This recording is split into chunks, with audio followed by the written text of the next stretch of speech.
Huffington Post is out with some interesting new facts on the race between Bernie Sanders and Hillary Clinton. Now, clearly, Hillary is viewed as having the upper hand on foreign policy, but there's this massive new caveat to add to that now. So they report the following, quote, in a new HuffPost YouGov poll, 59% of likely Democratic primary voters say that Hillary would do a very good job of handling foreign policy as president. Just 23% say the same of Bernie.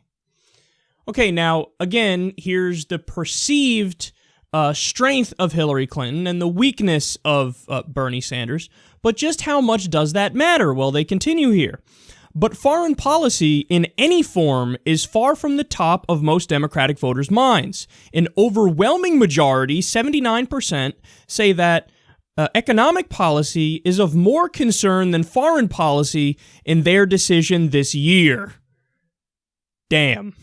So what that means is her perceived biggest strength might be somewhat irrelevant. And it's even worse for her because when you get to the economy, his message is resonating. Now, before I get to that, let me pause here on this idea of foreign policy for a second. So the reasons why people say Hillary is so much better is very simply experience. I mean, she was Secretary of State. She has commanding knowledge of the players involved around the world. But Bernie has this line that he always uses against her in the debates, and I think he's right when he says, yeah, she has experience. Nobody's going to deny she has more experience than me on this. But judgment is what matters. And when it comes to judgment, I actually go even further than Bernie Sanders does. I think that Hillary Clinton is a disaster on foreign policy in every imaginable way. I wouldn't give her credit for any. I don't give her credit for her Syria position. I don't give her credit for her Iran position. I don't give her credit, obviously, for Iraq. She voted for the Iraq War. So she's dead wrong on every foreign policy issue. But so what? Oh, she was Secretary of State and she has more knowledge of the players involved. That means bupkis. That doesn't mean anything to me. So this perceived idea of weakness, I don't agree with. I think it's this naive establishment talking point that's just a reflexive thing. I don't know, she was Secretary of State, she's better by definition. Or not. Look at her actual record. And on her record, it's regime change fucking everywhere. It's, okay, let's get involved in Iraq. Okay, she was hawkish on Iran. Now she takes credit for the deal, even though she didn't want to negotiate with them in the first place. On Libya, she wanted to do regime change, and we did.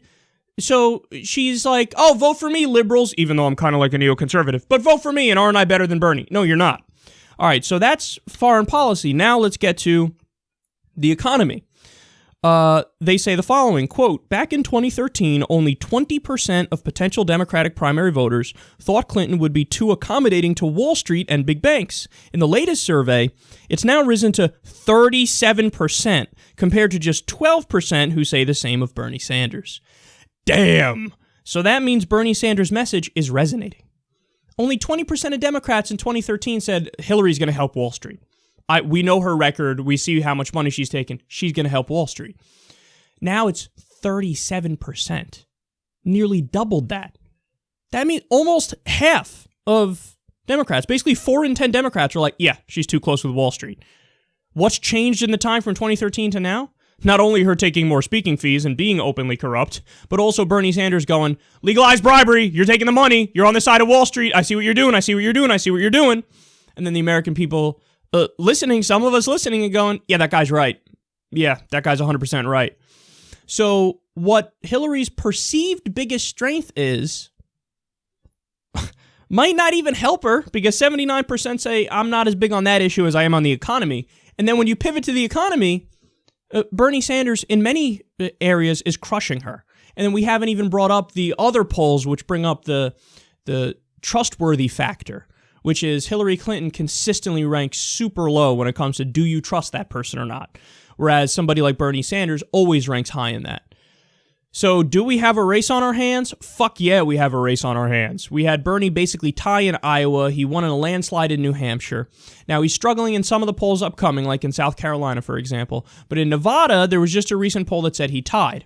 Again, I maintain that it's a questionable source because it was the polling was commissioned by a very far right-wing website. Now, the the firm they used is not right-wing, and they typically do good work, but I always asterisk next to any story that comes from a far-right website. It's usually garbage. But did he at least chip away at her lead in Nevada? Oh, you bet your ass. You bet your ass that he did. So we'll see, man. Moving forward here, we got a race on our hands, and the more you read into the details of what's happening, the more you think, this is closer than any of us could have imagined.